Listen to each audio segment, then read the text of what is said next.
Apakah Islam menyuruh kita menjadi orang kaya? Ini pertanyaan yang sederhana, tapi butuh jawaban yang dipenuhi dengan ilmu, dengan bukti ilmiah, bukan hanya sekedar jawaban biasa. Maka jawabannya, ikhwan dan akhwat sekalian, jelas, iya, Islam menyuruh kita untuk menjadi orang yang kaya. Kaya memiliki materi yang sumbernya jelas dari hal-hal yang halal. Dari mana dalilnya, Ustaz? Bisa nggak dijelaskan kepada kami? Bukankah orang miskinnya muslimin lebih dulu masuk ke dalam surga sebelum orang kaya? Sebagaimana disebutkan dalam hadis sahih, saya akan menjawab iya. Dan ulama merincikan kenapa orang miskin lebih dulu masuk ke dalam surga, karena hisab mereka lebih cepat. Bukan berarti mereka mengalahkan orang-orang yang kaya. Sampai ulama berselisih pendapat dan ujung-ujungnya paling banyak pendapat tentang masalah mana yang lebih afdal. Orang kaya yang suka bersyukur dengan orang miskin yang suka bersabar. Mana yang lebih afdal posisinya?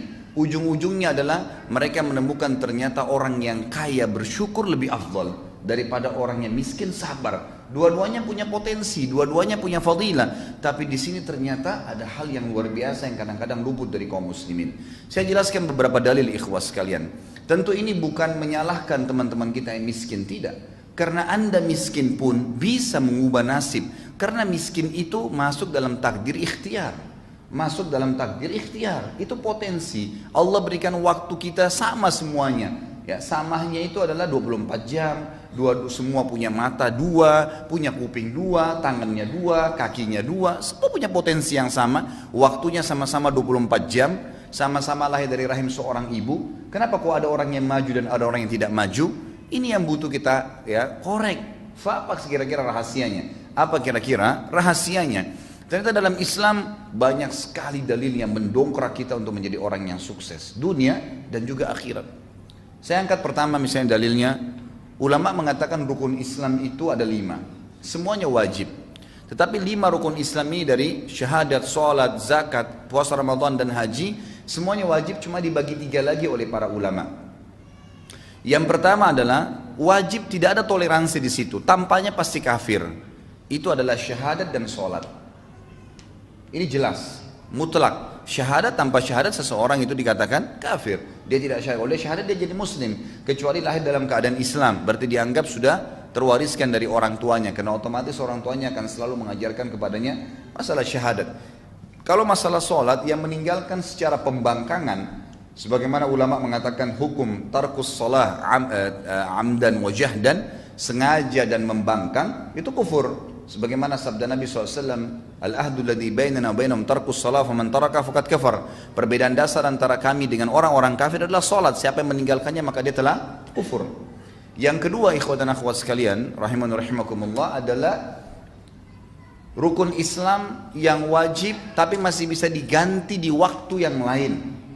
Kalau orang itu punya udzur syar'i, puasa Ramadan, kita tahu kalau orang musafir, sakit, wanita haid dan seterusnya, ada udzur-udzur syar'i masih bisa diganti, tapi harus diganti. Allah mengatakan dalam Al-Quran, a'udzubillahi minasyaitonirrajim, fa'iddatu min ayyamin ukhar. Gantilah di hari-hari yang lain, ada toleransinya. Yang ketiga yang jadi saksi bahasan kita, wajib tapi bagi yang mampu, zakat dan haji. Perhatikan apa kata para ulama. Banyak orang Islam salah faham dengan 2 rukun ini. Pada saat mereka tidak punya pendapatan, mereka tidak capai nisab atau haul. Nah, nisab terutama secara khusus, masalah hartanya tidak mencapai 85 gram emas dalam 1 tahun masa penyimpanan harta, dia menganggap dirinya tidak akan pernah perlu memikirkan masalah rukun Islam ini. Nggak usah pikir zakat deh, saya tiap tahun biar terima zakat saja. Ini pemahaman yang salah. Oh, kalau pergi haji biayanya mahal, ya udah saya kayaknya nggak, udah pendapatan gaji saya cuma 1 juta sebulan, 2 juta sebulan, kayaknya saya nggak mungkin pergi haji deh, biayanya sampai 70-80 juta kalau NH plus, maka mungkin saya tidak akan pernah haji. Ini pemahaman yang keliru sekali, karena dia akan memvakumkan dirinya dan tidak mau mencapai target itu. Padahal sebenarnya seorang muslim, kata ulama, wajib baginya minimal niat, mengatakan, ya Allah, mudah-mudahan satu waktu berdoa kepada Allah, saya dari tadinya menerima zakat memberikan zakat. Bukan mustahil Allah ganti keadaannya. Lalu dia ikhtiar memasang program, kalau tahun ini saya terima zakat, tahun depan saya ingin memberikan zakat. Dengan niat yang saleh, niat yang baik, maka akan Allah SWT mudahkan jalannya, dan dia juga akan menjadikan atau mengatur program-program agar bisa mengeluarkan zakat. Tahun depan belum bisa, tahun depannya lagi. Yang penting ya Allah, jangan buat saya meninggal kecuali saya sudah mengeluarkan zakat. Itu sebuah niat yang tulus. Begitu pula dengan haji. Ya Allah, sebelum saya meninggal saya ingin mengerjakan haji, tahun depan, 2 tahun lagi, 3 tahun lagi, mulai menabung. Allah SWT berkahi. Berapa banyak orang yang menabung, ikhwah akhwat sekalian, subhanallah, dananya baru 10 juta, tapi karena ada temannya, ada kerabatnya yang tahu dia nabung untuk haji, lalu dilengkapkan pada tahun depannya, sudah kamu pergi haji, saya biayain selebihnya. Itu banyak terjadi. Akhirnya kan terpenuhi rukun Islamnya dengan niat dan tekad yang baik. Ini penting sekali. Dan ini sekaligus mendobrak ya pemahaman umat Islam bahwasanya lebih baik ya dalam keadaan miskin dan susah daripada keadaan kaya. Ini pemahaman yang salah. Dan Anda semua mampu untuk keluar daripada belenggu itu sebenarnya. Kaum muslimin, nanti akan kita lihat bagaimana keadaan para sahabat yang luar biasa, kehidupan mereka dipenuhi dengan ya kegemerlapan kekayaan dunia yang jelas sumber dari yang halal, dan juga bagaimana mereka melakukan atau mengeluarkan harta tersebut untuk ya agama ini dan untuk meraih surga dengan harta tadi. Dalil yang kedua, ikhwah akhwat sekalian, tentang masalah pentingnya orang menjadi orang yang kaya, sebenarnya punya pendapatan. Kaya ini relatif ya, bukan berarti orang sudah punya triliunan rupiah. Kaya itu ulama berikan definisi adalah orang yang sehat badannya, kemudian punya pendapatan yang mencukupi untuk kebutuhan dia, dan juga bisa mengeluarkan untuk sedekah. Itu sudah kaya namanya. Karena dia sudah punya pendapatan untuk keluarkan, jadi dia sudah tidak butuh bantuan orang. Itu namanya kaya. Jadi ini relatif, jangan difahamin berarti Ustadz tuntun supaya kita jadi seorang miliarder. Bukan itu maksudnya. Tapi Anda sudah punya pendapatan yang mencukupi hidup Anda dan bisa leluasa membantu orang lain, walaupun sebatas kemampuan kita. Itu sudah kaya namanya. Sebuah hadis Bukhari bahwasanya telah datang sahabat-sahabat yang miskin kepada Nabi SAW. Sebagian mereka datang lalu berkata, ya Rasulullah, sahabat-sahabat kami yang kaya banyak sekali di Madinah ini, mereka mengalahkan kami dari sisi pahala. Kami sholat, mereka sholat. Kami puasa, mereka puasa. Kami mengerjakan apa saja ya kegiatan berjihad, mereka berjihad. Artinya mereka melakukan apa yang kami lakukan, semua dapat pahalanya sama. Tapi mereka mengungguli kami karena mereka bersedekah dengan harta mereka. Kami nggak punya itu ya Rasulullah. Ajarkan kepada kami perbuatan amal yang kalau kami kerjakan kami bisa menyaingi mereka dari pahala sedekah mereka itu. Kata Nabi SAW, bacalah Subhanallah 33, Alhamdulillah 33, Allah Akbar 33. Hadis ini kebetulan tidak dikaitkan dengan masalah sholat umumnya, gitu kan? Sebagaimana ada hadis yang serupa, pernah Fatimah meminta kepada Nabi SAW radhiyallahu anha untuk diberikan seorang pembantu untuk membantu beliau. Lalu kata Nabi SAW, wahai Fatimah, maukah saya ajarkan kepada kamu perbuatan yang mengalahkan pembantu itu, mengalahkan, menghilangkan rasa capekmu? Bacalah Subhanallah 33, Alhamdulillah, Allah Akbar 33. Hadis yang serupa tadi terjadi pada awal saya bahaskan. Maka sahabat-sahabat miskin ini pulang lalu mengamalkan. Tidak lama kemudian dalam hadis Bukhari yang dikatakan mereka datang kembali lalu berkata, ya Rasulullah, sahabat-sahabat kami yang kaya mendengarkan sabda Anda dan mengamalkan juga. Artinya apa? Mereka ngalahin kali. Mereka mengalahkan lagi kami dari sisi pahala. Karena zikir itu pun diamalin sama mereka.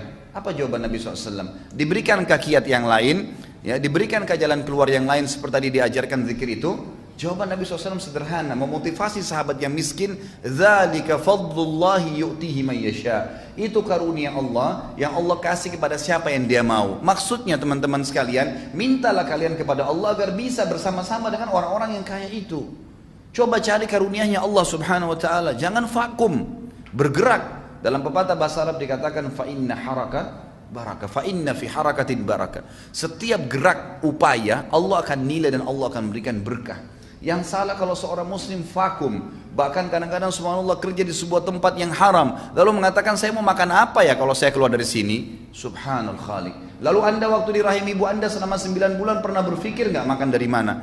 Ibu kita setengah mati ngunyah makanan, lalu kita mengambil saripatinya.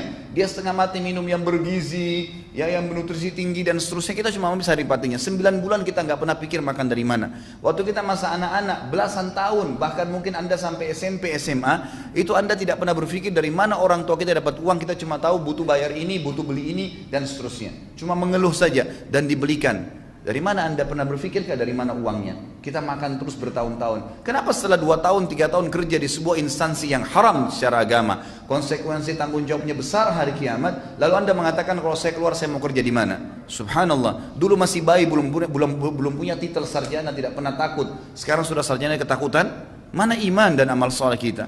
Mana keyakinan kepada Allah Subhanahu wa taala?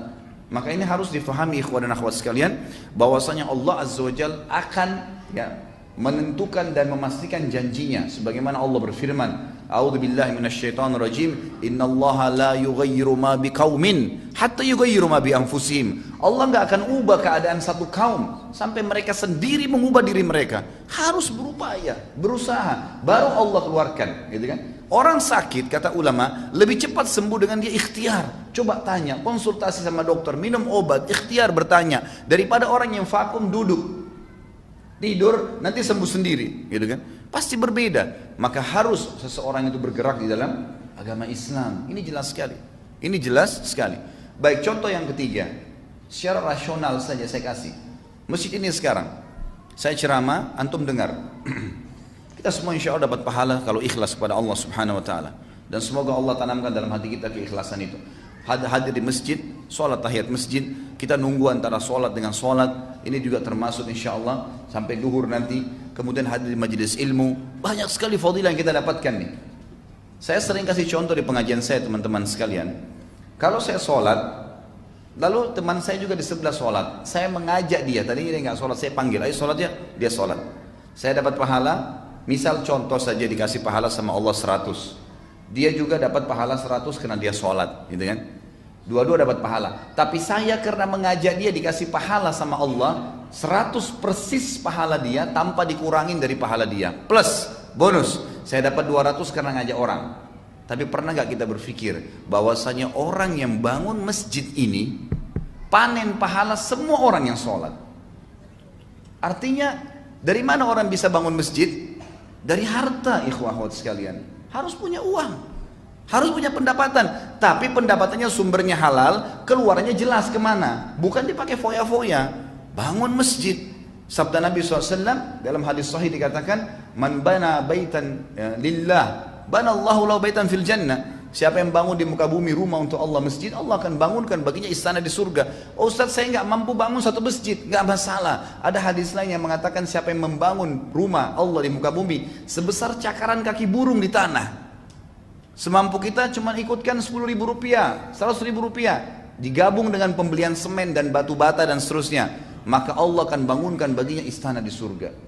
Jadi beda, orang yang menggunakan harta itu besar sekali. Besar sekali gitu kan, dia akan dapatkan pahala. Bayangkan kalau masjid ini menampung 1.000 orang misalnya, atau 2.000 orang, setiap orang yang sholat, berapa banyak pahala yang didapatkan. Sementara tadi saya kalau ngajak teman saya 1 orang, saya sudah dapat pahala dia. Bagaimana dengan orang yang bangun masjid ini? Rumah anak yatim, perbaikan jalan, banyak sekali kegiatan-kegiatan sosial, mencetak Al-Quran, ya kan? Belum lagi kalau kita bicara jihad di jalan Allah Subhanahu Wa Taala. Dan ini peran yang paling besar dari Uthman bin Affan yang akhirnya membeli surga dengan hartanya. Karena beliau luar biasa dalam menginfakkan hartanya. Dan subhanallah, kata kuncinya di sini, Uthman bin Affan tidak punya ijazah dari Amerika ekonomi. Uthman bin Affan tidak paham komputer zaman dulu. Uthman bin Affan radhiyallahu anhu adalah seorang yang lahir dari Mekah, belum bisa membaca dan menulis. Karena masyarakat Mekah itu tidak bisa membaca dan menulis. Tapi kita lihat nanti bagaimana kekayaan yang Allah Azza wa Jalla bukakan karena satu kata kuncinya, sumbernya halal, kemudian rajin berinfak, itu dibukain sama Allah Subhanahu wa taala. Berapa banyak orang yang punya ijazah S1, S2, S3, profesor, biasa saja keadaannya.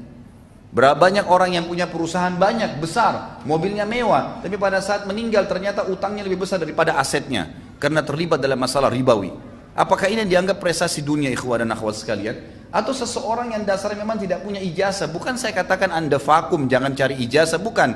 Saya ingin membuka wacana, ternyata bukan ijazah yang mendatangkan sebuah rezeki. tapi kita keyakinan kepada Allah Subhanahu wa taala sebagai pemberi rezeki yang akan membuka itu. Yang akan Allah Subhanahu wa taala berikan kepada kita. Sumbernya jelas, halal, dan dikeluarkan di jalan Allah, rajin mengeluarkan jalan Allah. Nah, kita yakin titipan dari Allah, maka secara otomatis Allah akan limpahkan ya apa yang sebenarnya kita minta.